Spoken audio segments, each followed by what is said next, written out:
What we do here is go three, back, 2, 1.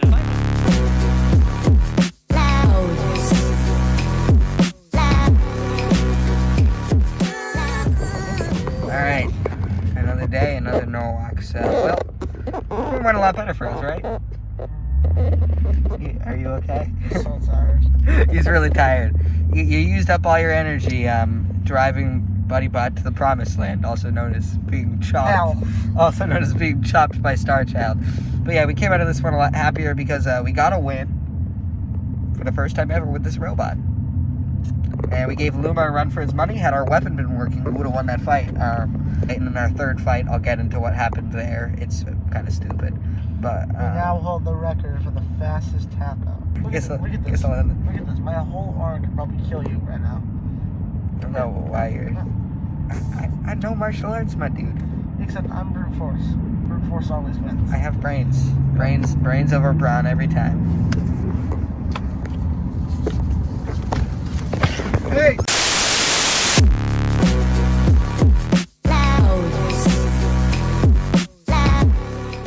One of the many interesting rules that we have here. 5, 4, 3, 2, 1. Fight robots, fight! Oh, there we go. Potentially going to fail, having some weapon issues on both of their bots. Ooh. Luma's Weed Whacker's weapon is, well, being quite effective, actually. It's taking these robots all the way across the arena when it gives them hits. There you see little chunks taken out of PGF. Luma's Weed Whacker very well driven, as you can see. When you're doing the horizontal bot, what you're really trying to go for is this nice side of the bot hits, where you have kind of weaker armor than what you're expecting in the front. And Luma's Weed Whacker is able to get those just by maneuvering itself around the box appropriately. One of the things I love about Luma's Weed Whacker is how reliable this robot is. It just keeps going. There we go. Luma's Weed Whacker just grinding away on that front wedge of PGF. PGF was a multi-bot at the beginning of this fight, but we have not seen much of that smaller robot doing anything. It's just spinning over there in the corner, trying to get itself back up. It's a lifter bot. Not doing much lifting, though. Do you even lift, bro? Now, one of the challenges for Luma's Weed Whacker is going to be trying to get through to those wheels. I mean, they're protected on PGF, and it looks right now like PGF is basically impenetrable. You know, like this match will probably go the full 3 minutes. Yep, just grinding away on that plastic, taking little bits and chunks out of it, and now it looks like PGF is spinning in a circle. PGF, are you able to show any translational movement? Oh, that is a tap out. All right, PGF taps out. So our first fight was against Luma Kid. Luma Kid, a friend of mine, he's got a YouTube channel, you should check him out. But basically, we'd met each other at a couple events, we talk online a lot, so this was a fight we were really anticipating because we've been wanting to fight each other for like 2 years now, so we got the opportunity, and I was really excited because I thought maybe I had a chance to win. I could clip his wheels. I couldn't really hit anything else on him unless he deflected up into me, but as it turned out, we went into the fight without a working weapon, and it's because of one dumb reason. I picked the wrong belt. So during testing, we had the right belt, but somewhere along the process of disassembling and reassembling the robot before the fight charged the battery, I swapped out to the wrong belt, so the weapon didn't work, which probably wouldn't have mattered anyways, because later in the fight, the bulkhead tilted sideways, but we could have at least done some damage to his wheels initially. Unfortunately, that's not what ended up happening. Could have definitely swung the fight in our favor. We still got really close to winning, but not in the way I thought we would, and could have been a lot better had our weapon worked. They just didn't give us time to switch out the belt, which sucks, but it's, you know, still partially my fault. But talking about the wedge that I made, so this is a, I think, like 1.5 millimeter thick, 2 millimeter thick titanium wedge, and it held up really well. So these spots here on the bottom and the top, that was all grinded beforehand because I had to grind these wedges down. Unfortunately, it ended up kind of asymmetric, but it looks sort of cool. It was all held in place by Plastite screws, which are screws that are meant to thread directly into plastic. They have Torx heads, which helps you strip them less. And then we put these in a vise and heated them up to like 1,000 degrees Fahrenheit and bent them so that he wouldn't be able to catch an edge. And it worked really well. The wedge held up. We lost a couple of screws throughout the fight, but overall it still worked, and it was able to deflect him. And believe it or not, towards the end of the fight, his weapon was starting to jam up because the Vector kits have a screw on the top of them, a big black screw, and that was loosening. So his weapon belt was, his whole weapon assembly was this close to breaking at the end of that fight.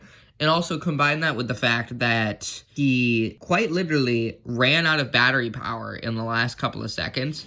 If we had lasted just a tiny bit longer in that fight, we most likely would have won. Unfortunately, a side of my drive shorted out.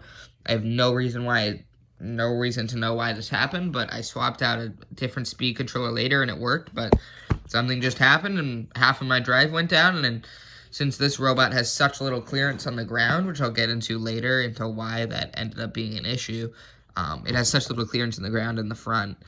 And if you have one side go down, it's going to have a real tough time driving. And at a certain point, I just couldn't drive anymore. So it was a tough fight. We tried our best. We did not come out with a W, but we were still alive in the tournament, and we were facing a robot that we knew we could beat. So let's see what happened in the Shake fight.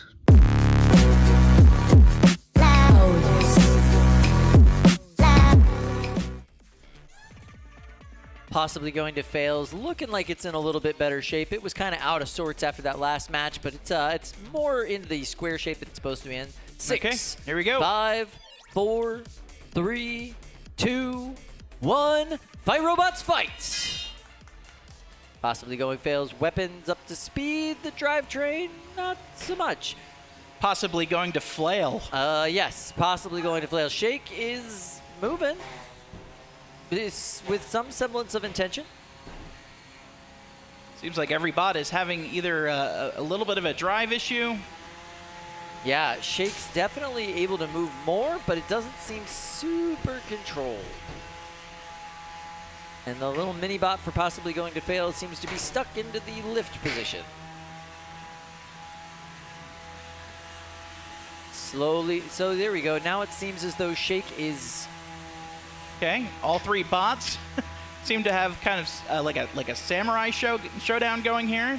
Yeah, possibly Very going apprehensive to fail. about approaching each other. Looks like one wheel on possibly going to fail might be jammed up. Everything else seems to be working. They're able to do, you know, kind of a little shift walk. I wouldn't even call that a crab walk. Shake is barely moving. Shake, I'm gonna need to see some motion from you if you can get out of that corner. That's not the corner they want to be in right now. No, unfriendly corner for sure. Show motion graphic has come up on the screen. If Shake is not able to get moving out of that corner by the time this bar goes all the way down to 0, oh, that is a tap out. All right, so possibly going to fail wins that one. Shake taps out. Here's some very excited builders over there. Yeah, I'm not sure that video does it full justice, but we went nuts after that fight. We were so happy having this robot compete 3 times, 6 fights prior to this one. It felt real good to finally get a win, and we did. It was not pretty, but we did some damage. The weapon worked. The drive didn't work, but hey, whatever. I think we might have been having issues with current draw. I think the weapon may have been drawing too much current, and that might have been stopping our wheels. It also could have been traction issues. So basically what happened was, you can see on the bottom here, there is not that much room for these wheels, and that's partially just because of my dumb motor mounting solution. So you can see these motors are mounted really high. They're on these tiny little aluminum brackets, so they can actually like bend back and forth. You can see there, like I can move them with my hand, and that's just not good. So that's one of my #1 priorities for the next version, which I'm going to call like version 3.5, is to get these motors mounted better. So what I ended up doing is I put a slightly larger wheel size in the back to give it traction, which worked, but there was also an issue with the fact that our weapon was able to scrape these wheels if it was at the right angle. So let me put this back on and show you. So that ended up happening later in this fight. When you can see at the end of the fight, our weapon got snagged on one of our wheels. Apparently their gearbox stripped out after one of the hits, so they were pretty much done. Buddybot was more involved in this fight instead of getting flipped over and killed. And it just felt really good to get a win. I don't care what the circumstances were. And we were moving on and fighting our first ever Fingertech beater bar. And oh my god, this is ridiculous. I'm just going to show you the quick clip here, and then I'll explain what happened.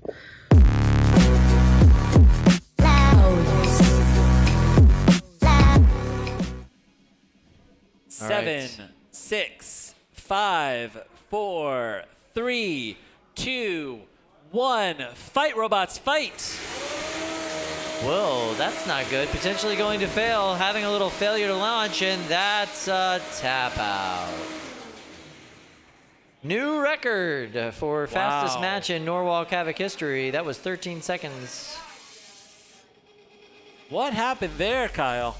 So our battery died. Again, this competition, they really don't let you switch things out if you have spur-of-the-moment problems. So despite the fact that my bot literally died before the countdown started, I couldn't switch it out because A, I didn't tell the people that it had died, and I'm not sure they realized it did, which they really should have. And B, the countdown had already started. So once the fight has started, you're screwed. Basically, both of the batteries I had used in my 2 previous fights were fried. I think I just don't have enough capacity at the moment, so I'm trying to solve that issue on the next one.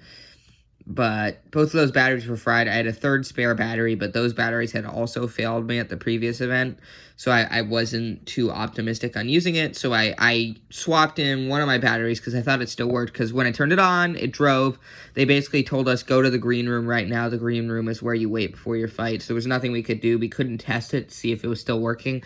Had we been able to go into the test box and test it, we would have known that battery wasn't still working, and I could have quickly switched out the battery to the top, but so it goes. I still do think that competitors should be given a little more time to test their robot before going into the box, because we had no idea that that was going to happen, and there was nothing we can do, so I tapped out instantly, and I set a Norwalk record.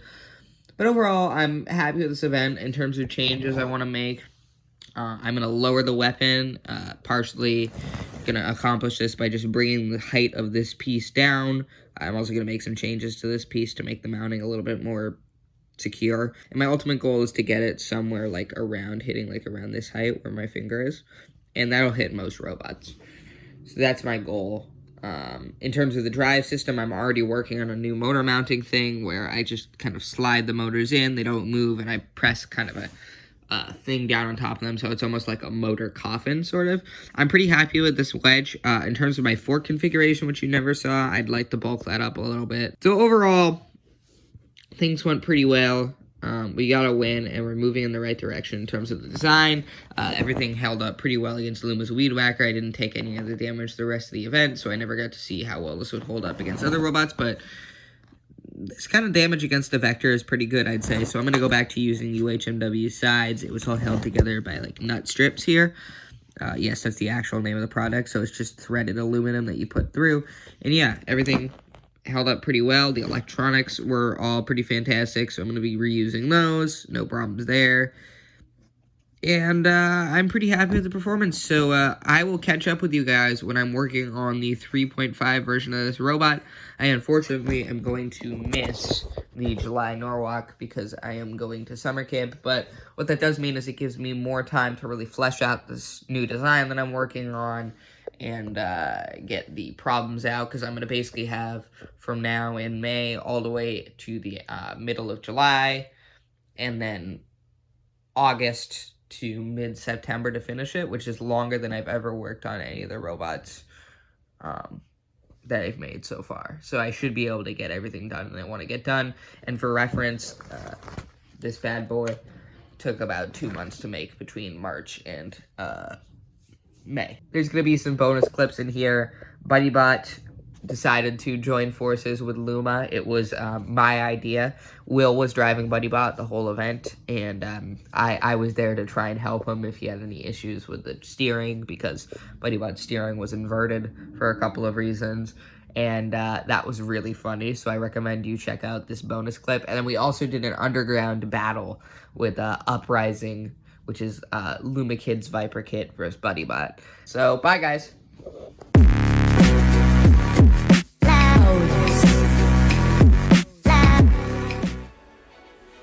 7, 6, 5, 4, 3, 2, 1. Fight, robots, fight!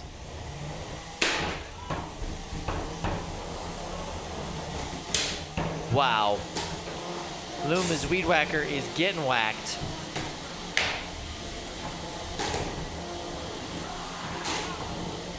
That's right. Whoa! Big hit on the top of Luma's Weed Whacker. Starchild's cleats are really, really doing work here in the box. Starchild already qualified for the finals of this year's competition, so it is basically here just getting driving practice, just seeing what it can do in these competitions, and testing out new innovations like these cleats on the wheels.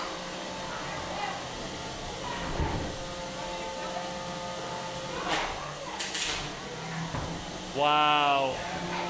All right. Arena side, we're hearing so much audio from these competitors. So Starchild had the opportunity to kill that mini-bot. He actually asked. Do you want me to kill it? And they Luma said, said yeah, yes. go for it. Wow. Oh my God, Brandon. Brandon. Oh, and he's stuck in the top again. He's stuck in the top. All right, that's a tap out. And that's a from tap Luma's out. Weed Whacker. Starchild moves on. Luma's Weed Whacker taps out. Starchild survives in the winner's bracket.